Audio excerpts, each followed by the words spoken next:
After an exhausting 18-hour drive, we finally stopped in a quiet part of Delhi.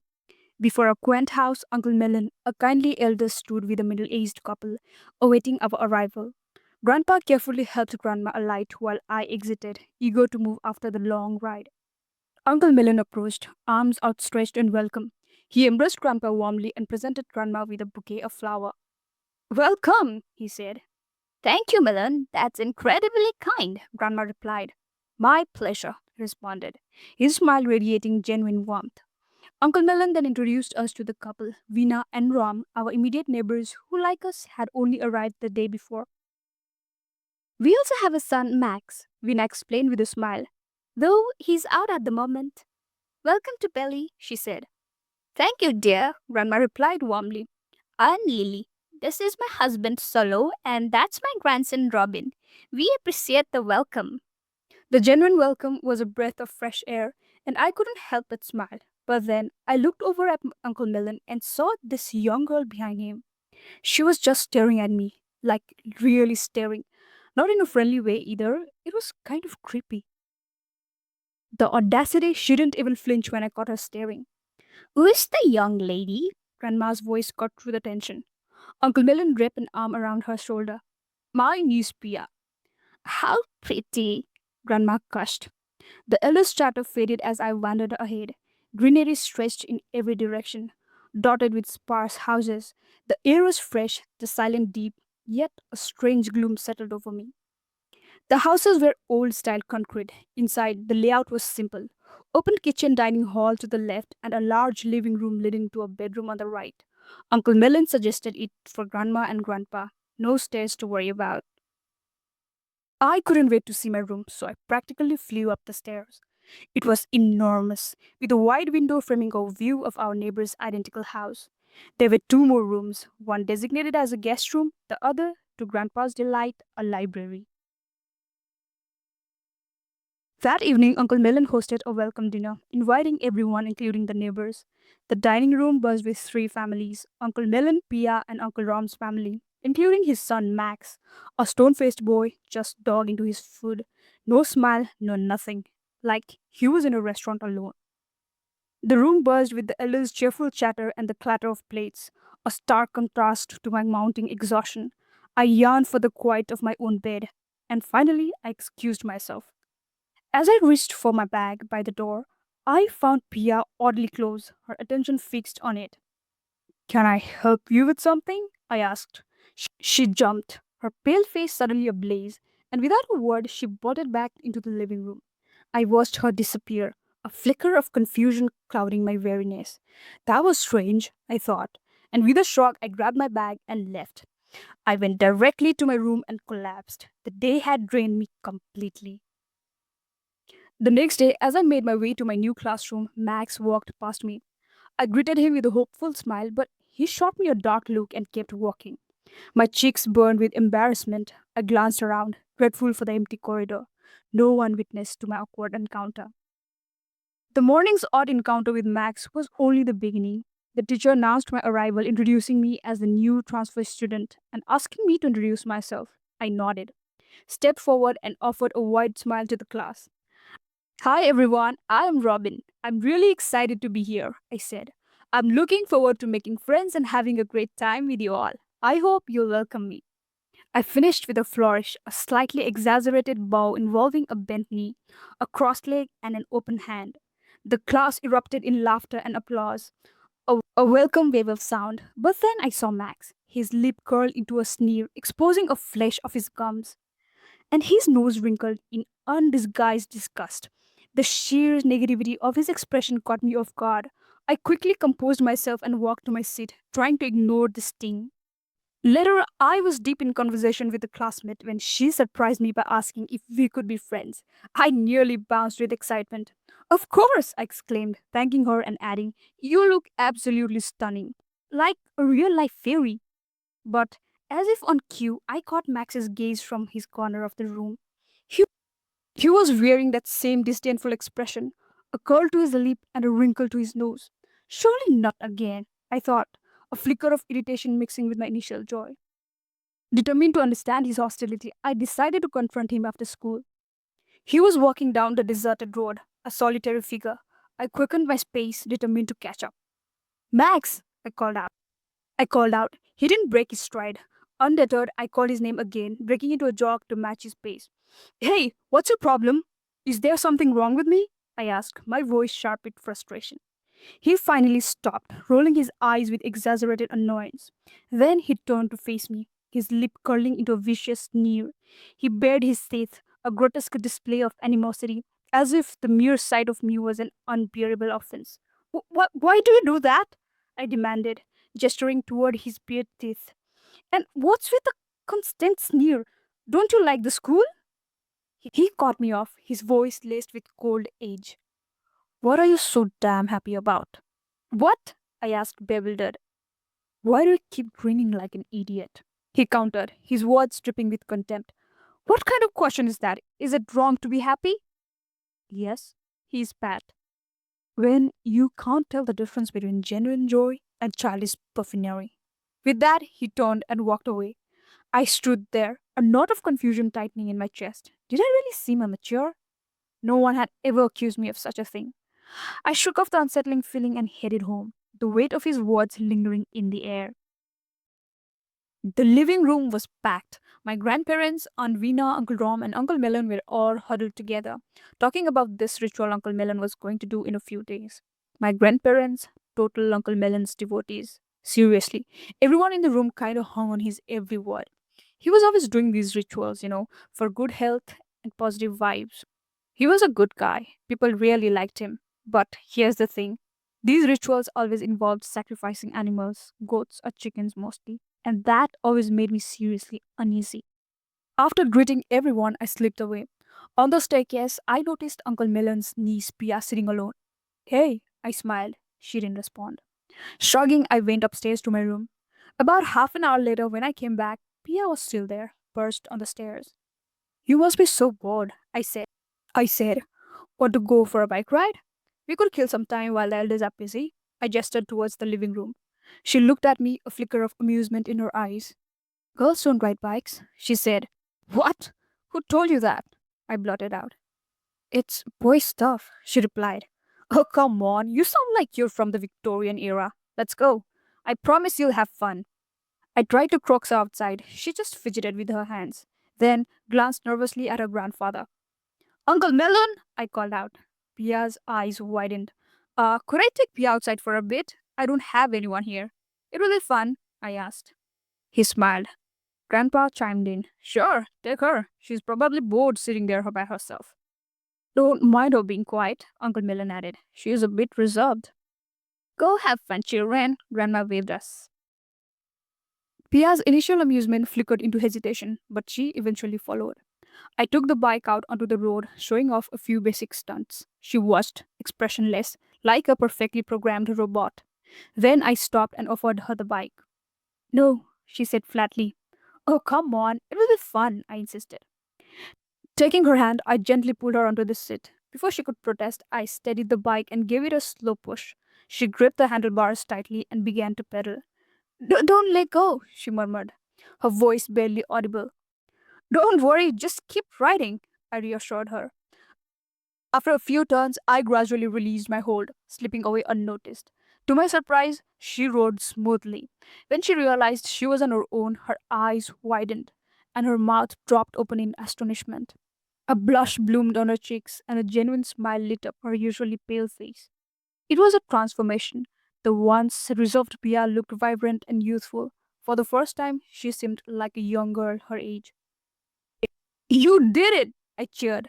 She flashed a brief radiant smile, revealing a glimpse of pearly white teeth. But almost instantly, her expression hardened, her usual guarded demeanor returning like a mask. As if realizing she had momentarily broken character, she quickly dismounted and handed the bike back to me. Didn't you like it? I asked. She simply met my gaze. No, she replied flatly and turned to go inside. Just then, Max brushed past us, pointedly ignoring our presence, though I caught the subtle yet unmistakable roll of his eyes. That is so bizarre. What the hell, I thought, frustration bubbling up. I came here hoping to make friends, but it seems like nobody can stand me. Am I really that unlikable? I questioned myself, a wave of self doubt washing over me. The following day, Uncle Millen and the elders were once again huddled in deep discussion about the ritual. Pia sat beside them, her gaze fixed elsewhere, completely ignoring my presence. Whatever, I thought, and retreated to my room. Finally, the day of the ritual arrived. The elders assembled, the air thick with anticipation, and the goats stood gathered nearby. This time, Uncle Melon was alone. Pia nowhere to be seen. I decided to escape on my bike, seeking solace in the surrounding beauty. The cool air, the vibrant green of the landscape soothed my restless spirit. A few meters down the road, a cherry tree laden with ripe red fruit caught my eye. I braked, hopped off my bike, and scrambled up the small cliff, reaching for the cherry. What are you doing? A sharp voice startled me. I turned to see Pia. Don't eat that, she commanded. Her tone grated on my nerves. Just because the tree was near her house, don't give her the right to dictate what I ate. I scoffed and popped the cherry into my mouth. Her eyes widened, as if she's witnessed something horrific. I smirked and chewed, savoring the sweetness. But as soon as I swallowed, a wave of dizziness washed over me. Everything swam into double vision, and my stomach churned, threatening to revolt. Idiot! I told you not to eat that! It was a wild berry, she said, her voice sounding distant and muffled. Then she pressed something bitter and strange against my lips. The world faded away, sound and sensation dissolving into a dark, heavy sleep. When I finally opened my eyes, two blurry figures hovered over me. I rubbed my eyes, trying to clear my vision, and blinked again. Then fragmented words pierced the haze. He needs to go to the hospital immediately, one voice insisted. I squinted, struggling to focus, and saw Max's face. No need, Pia countered, her voice sharp. It will take time, but it works. How do you know that? Were you born with a medical degree? Max snapped, his voice harsh. Unlike you city folks, I grew up surrounded by nature. I know what's safe and what's deadly, she retorted. Hey, I murmured, my voice weak. As my vision cleared, I saw Max's familiar expression of disdain. His lip curled and his eyes narrowed. Pia scoffed. Now, do I need to present my medical credentials, sir? She taunted. With an exaggerated eye roll, Max turned and stalked away. How had he even gotten here? I wondered, my mind still foggy. Pia took my arm and led me to a secluded stream, nestled just within edge of the forest. The view was breathtaking. Almost immediately, I felt a sense of calm wash over me. She gestured me to drink from the stream. The icy water was pure bliss, a stark reminder of why my grandfather had chosen this place. Completely captivated by this serenity, I leaned back, lost in thought. Why did you agree to come here? Pia asked abruptly, breaking the silence. What? Can't you see? I replied, gesturing towards the stream. Why would I be anywhere else? You shouldn't have, she insisted, her voice laced with an unspoken warning. I looked at her confused. What do you mean? I asked. She simply shrugged, brushing off my question. Slowly, she extended her right hand, revealing a broken compass keychain. Yours, she stated. Recognition hit me. She had been doing something near my bag when we last met. Why do you have that? She asked. Why? Well, it reminds me the true direction comes from within, I explained. A broken compass? She asked. I nodded. It's about rebelling against destiny, forging your own path, I said. She listened intently, her eyes fixed on mine, as if my words resonated deeply. You can have it if you want, I offered. Her eyes widened. Really? Yes, I confirmed. She then stood abruptly, her demeanor shifting. We need to leave, she said, her voice firm, and started walking towards the road. You're coming with me? I asked, a hint of disbelief in my voice. A flicker of hesitation crossed her face. Would you let me ride the bike? She asked, gesturing toward it. Yeah, go ahead, I said. She rode with an unexpected smoothness, and I sat beside her, watching her with curiosity. When we arrived home, we saw Max tiptoeing towards the storeroom, his movements furtive. Look at him, I muttered, a sardonic smile playing on my lips. He was the one calling me immature. He was obviously trying to be sneaky. What's he planning? I wondered aloud. I approached him, stopping close by. Hey, I said. He spun around, startled, his face contoured, brows furrowed in a blend of shock and irritation. Hey, What are you doing? I whispered, keeping my voice low. Isn't it obvious? He retorted, hissing, cutting the rope to free the goat. I can see that, but it's making a racket. They'll hear us. They won't, he snapped. But if you keep chattering, they'll definitely will. Ignoring his grumbling, I clamped my hand over the goat's muzzle to silence its bleating. He finished severing the rope. Move, he commanded. Together we hauled the goat across the road and into the farm, releasing it into the grazing herd. The animal bolted, disappearing among the others. The adrenaline surged through me. We did it! We actually did it! I exclaimed, jumping in place. Max simply shook his head. You're something else, he muttered and walked away. Evening ritual approached, and as predicted, chaos erupted over the missing goat. My heart hammered against my ribs as Grandma meticulously searched the grounds, her frustration growing with each empty space. Then she called my name, her voice sharp. I found myself in the storeroom, the air thick with tension. Uncle Melon held up a length chopped rope, the evidence stark. The elders exchanging knowing glances, their eyes then settling on us. Max remained composed, an almost unsettling stillness about him. I, however, shifted from foot to foot, my gaze darting around the room, avoiding theirs. Do you know who did this? Grandma asked, her voice low and dangerous. I picked up, then my eyes slid over to the door. Max was leaning against the frame, one eyebrow cocked, like he was watching a really good show, waiting for my line. Catching my nervous glance, Aunt Vina zeroed in. Was it him? She asked, her voice sharp. No, absolutely not, I blurted way too fast. Then, then someone piped in from behind. It was both of them. They let the goat loose on the farm. It was Pia. My jaw dropped, seriously. I thought we were friends. What a snitch. Why on earth would you do that? Grandma scolded, her voice laced with exasperation. Thankfully, the elders were running out of time for ritual. They kind of just let it slide. But of course, they grabbed another goat, so all the sneaking around, all the adrenaline for nothing. I sighed, totally defeated. Turning around, I saw Max. Even he looked bummed, his eyebrows all scrunched up in disappointment. I couldn't bear the thought of the ritual, the inevitable agonizing cries. I bolted to my room, burying my head under a pillow, trying to block out the sounds. When the silence finally descended, I felt hollow, my appetite completely gone. I dragged myself to the window, intending to draw the curtains, but my gaze snagged on my neighbor's window. Max was there, head bowed, shoulders slumped, looking utterly defeated. Someone's finally giving him what he deserves, I thought, a flicker of mean satisfaction sparking within me. So he's not as tough as he pretends, huh? Just as I reached for the curtain, Max was struck. A sharp, sickening sound. I froze, my hand hovering in midair. Then another blow, and another. I watched horrified as he was repeatedly slapped, the sound echoing in the sudden quiet. I couldn't even keep the count. Finally, the figure stepped into the light. It was Aunt Vina, her face a mask of fury, her hand a blur of motion. My eyes widened, disbelief flooding me. Aunt Vina, the figure of sweetness? It didn't add up. No one would have guessed she possessed such a brutal streak. Max, utterly terrified, tried to shield his face, but she relentlessly struck him, blows landing everywhere. Finally, with a sharp, dismissive gesture, she ordered him out. He fled, disappearing from view.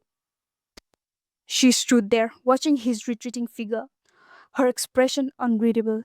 Then, after a moment, Uncle Rom entered the room. The transformation was chilling. The frozen, enraged woman melted away, replaced by someone light and cheerful.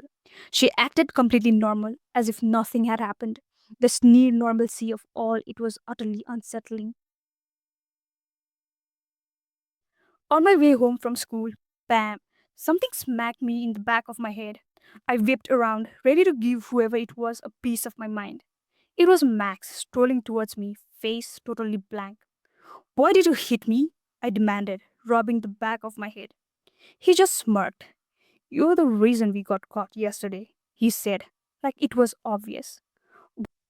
How was I the reason? Pia's the one who ratted us out. Oh, wasn't she your little friend? He teased, that annoying smirk still plastered on his face. No, I snapped, my cheeks burning. Seriously? Then why were you two hanging out? What are you even talking about? I barely know her. You two were glued at the hip all the day, he insisted, stepping closer. What? Are you ashamed of her? Just own it. He punctuated his words with the infuriating smirk. You clearly lost your marbles, probably from the beatdown you got yesterday. I blurted, instantly regretting the jab. His eyes locked onto mine, his brows furrowing in a mix of shock and something else, a flicker of raw nervousness that he quickly masked with the same smug smirk. He opened his mouth to retort, but just then Pia came barreling towards us, breathless. You guys need to run. Now! You go- you're gonna be Kusod! She gasped, her words stumbling out in a rush. What? We exchanged bewildered glance. Then she was off again, her backpack bouncing wildly. Hey, where are you going? I called after her. I'm leaving, she yelled back, already halfway to the abandoned garage. I'm going to forge my own direction now, she said, then paused, turning back, her eyes wide with urgency. Don't tell anyone that I'm here, she hissed, then vanished into the shadow. Gosh, what's her problem? Max muttered, his voice laced with confusion. A few seconds later, two older men came sprinting down the street, clearly searching for someone. One of them stopped abruptly in front of us. Did you see a girl running by? He asked, his voice strained. I glanced at Max. It was like we had shared a silent, instantaneous conversation. We nodded in unison, pointing towards the dilapidated garage where Pia had disappeared. One of the men immediately headed for the garage. We watched, a thrill of mischievous anticipation running through us. This was our moment to play snitch. The man emerged, gripping Pia's arm. What do you think you're doing, Pia? Your uncle's worried sick, he said, his voice a mix of concern and exasperation. Let's go home. But Pia struggled, trying to pull away. No, I don't want to go, she cried, her voice cracking. Shouldn't have messed with us, girl, Max muttered under his breath. We exchanged a quick, self satisfied giggle. But when Pia turned her head, her face was streaked with tears. It wasn't just a tantrum. There was a raw, desperate fear in her eyes, a depth of pain that made my heart ache. She looked genuinely terrified, her gaze locked onto mine, her face flushed and tear stained, a silent plea for help. Then she screamed, Run away! The older man just smiled at us, his expression dismissive. She loves to make a scene. Don't mind her. A chill ran down my spine. What was that? Max frowned, his eyes still fixed on the retreating figures. Your girl is seriously weird. I thought you were the only weird one around here. But it seems there's a whole club. Max teased, a nervous edge to his voice. I didn't find his teasing funny at all. It actually grated on my nerves. Really, just shut up? I snapped. No. What? He glared, his eyes flashing a clear challenge. I lunged, aiming a punch straight for his face, but my aim was off. It landed squarely on his chest, sending him sprawling onto the ground. He lay there still, like a discarded doll. A wave of instant regret washed over me. Hey, are you okay? His eyes were closed. I leaned closer, checking for his breath. When a cold, slimy paste splattered across my face, the pungent, sickening smell filled my nostrils. I knew instantly what it was. Before I could even react, a wave of laughter erupted. I wiped my eyes, and there was Max rolling on his back, absolutely doubled over with laughter. My jaw dropped, not in anger, but in stunned amazement. It was like watching a stone suddenly burst into life. The transformation was so complete, so unexpected, it was mesmerizing. He looked genuinely happy, and the joy radiated outwards, filling the space around us. It was infectious. The anger that had been simmering within me melted away, replaced by a smile that spread across my own face. Suddenly he stopped, his laughter dying down. What are you smiling at? He asked, his usual guarded expression returning. God, you're something else, I said, shaking my head. Then, giving in to a sudden mischievous impulse, I smeared the remaining slime on my hand across his face, and we both burst out laughing. We wrestled on the ground for a while, the laughter echoing around us. It was different. I felt a strange warmth spreading through me. Would you like to have noodles? I asked, the words slipping out before I could think. He nodded, a small, almost hesitant smile playing on his lips. And maybe just maybe, that was the beginning of our friendship. We headed straight to my place, and I cooked him my best noodles. Afterwards, he took me to his house. Uncle Rom seemed genuinely pleased to see me. Hey, welcome, Robin. Nice to see you, son, he said warmly. Thanks, Uncle Rom, I replied.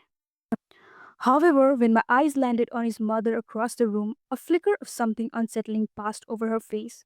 For a brief second, her lips parted, her brows tightened in a near imperceptible hesitation. But just as quickly, she masked it, forcing a smile that didn't quite reach her eyes. Robin, what a surprise, she said smoothly, her voice even, but devoid of warmth. Hi, Aunt Vina, I greeted her, a slight unease creeping in. Max then led me to his room. It wasn't large, but surprisingly for someone with his serious demeanor, it was bright and organized. It filled with video games and movie collections. Wow, I imagined your room would be gloomy and dark, but it's beautiful, I said. Don't judge book by its cover, he teased. And for someone as cheerful as you, your room is lacking. Nothing's exciting there. Yeah, yeah, we we put on Home Alone and we laughed like a maniac. Or maybe it was just me laughing like a maniac because when I glanced at Max, he was staring at me with his usual amused expression. But this time I didn't care. However, when I doubled over laughing, my eyes caught Aunt Vina standing in the doorway, her gaze fixed on us, a chilling intensity in her eyes. Aunt Vina, is everything all right? I asked nervously. Why are you two so happy? She countered, her voice sharp. It was bizarre, like she was accusing us of crime. Uh, I stammered, confused. Mom, can you just not freak him out? Max said, his voice tense. She leaned forward slightly, her eyes locking onto mine. Then she cupped my cheeks in her hands, her grip tight.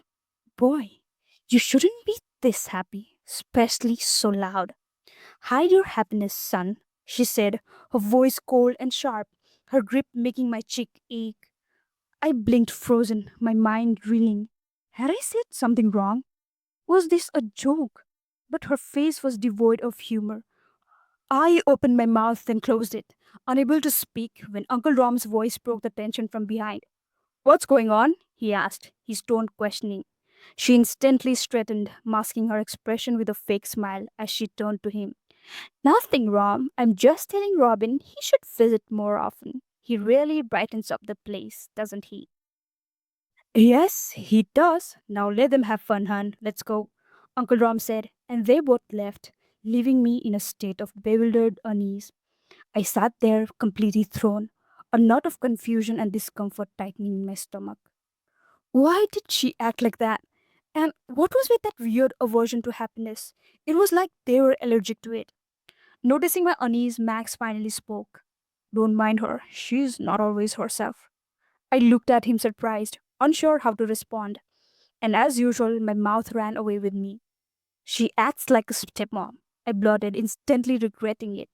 She is, Max replied, his tone surprisingly flat. I blinked, taken aback. What? I stammered. She is my stepmom, he repeated. I paused, completely lost for words. All I could manage was a mumble. Sorry. This time Max looked at me, a hint of amusement in his eyes. You're weird, he said, a small smile playing on his lips. There is nothing to be sorry about. It is what it is. She's my stepmom, and we don't exactly get along all the time. I simply nodded, still trying to process the information.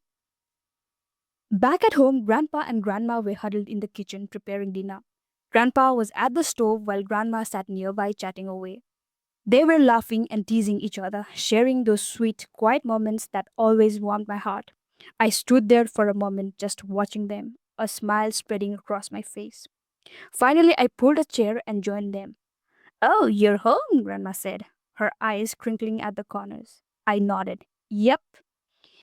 Did you have a good time at a friend's place? She asked. Yeah, I sighed, then paused. Actually, it's complicated. What's wrong, sweetie? Instead of Aunt Vina, I told them about the strange incident with Pia, how she'd come running, telling us to run, talking about something Kusso. Grandpa's eyes widened. That's interesting. And what did you do? Nothing much. We just pointed her out towards the garage where she was hiding. After all, she snitched on us. It was payback time, I replied. Poor girl, Grandma said, shaking her head.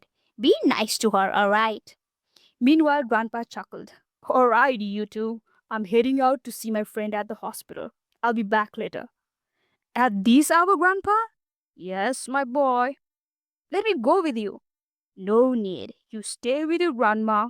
Uncle Rom's coming with me, so don't worry, Grandpa said, slipping into his favorite brown coat with the almond button. Oh, all right then. He's making a lot of new friends here, isn't he? I said to Grandma once he left. Yes, thankfully. Old age can be a lonely time. Seems like your grandpa's really enjoying it here. That's good, I said, smiling. The next day, we went to Max's house for lunch. Uncle Rom had laid out a feast biryani, fried chicken, fish, and whatnot. It was incredible. Aunt Vina seemed usually normal, chatting animatedly with Grandma. Then her gaze suddenly snapped to mine, and a wave of unease washed over me. I tried to look away, but I could feel her eyes boring into me. The adults were deep in conversation when the doorbell rang. Uncle Rom went to answer it, but he didn't return for a few minutes, so Max and I went to investigate. We were shocked to find two police officers at the door. They were holding photographs, asking Uncle Rom questions. He was shaking his head, his eyes darting back and forth as he looked at the pictures. Then one of the photographs slipped from the officer's grasp and landed right at our feet. I squinted, curious, and my blood ran cold. It was a picture of a girl hanging from a tree. My stomach lurched. It was Pia. I didn't want to believe it, but it looked like she was dead.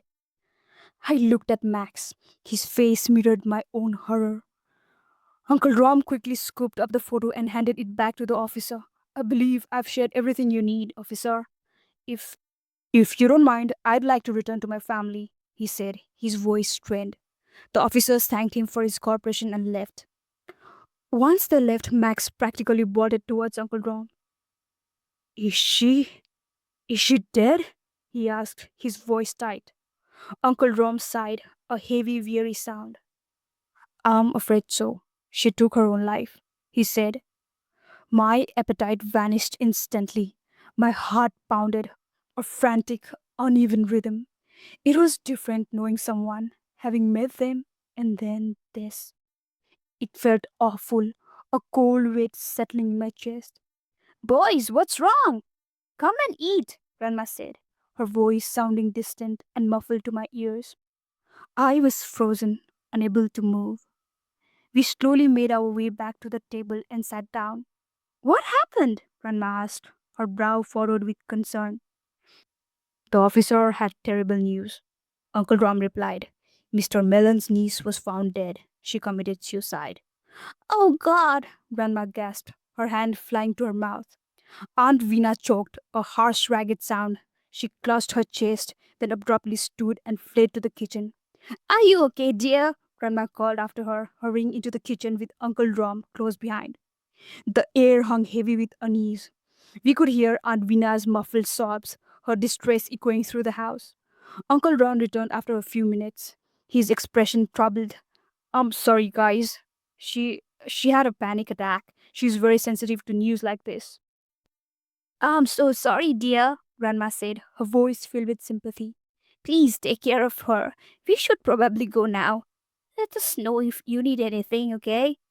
Uncle Rom nodded, his smile strained. I stumbled to my bed, the room tilting around me, her face contorted in weeping, replayed behind my eyelids a relentless loop. Hot tears traced paths to my ears, a physical echo of the guilt that clawed at my throat. What have we done? Her pain, so raw, so real against the backdrop of our careless amusement. My chest tightened, a voice squeezing the air from my lungs. Driven by a desperate need to escape the suffocating walls, I bolted downstairs and out into the street. The biting cold of the night air slammed into me, a stark contrast to the burning shame within. I sank to the curb, a sob ripping through me, raw and uncontrolled. I couldn't breathe, each inhale a ragged gasp. Then A hand settled on my shoulder. I flinched, turning to see Max. I collapsed into his arms, the tears flowing anew. A torrent of remorse, we sat there, the silence heavy, until the well of grief seemed to run dry. Finally, Max spoke, his voice low and troubled. Do you think she was trying to leave and we stopped her? I don't know, I whispered, my voice hoarse. But we made a terrible mistake. God! He pressed his hands to his face, looking up at the dark sky, a silent plea. Why would she do that? He paused. Then his voice dropped, a chilling undertone creeping in. Do you remember what she said? About running before it was too late? Yes, I confirmed, a shiver running down my spine. What could she have meant? He murmured, the question hanging in the air, a dark and ominous mystery.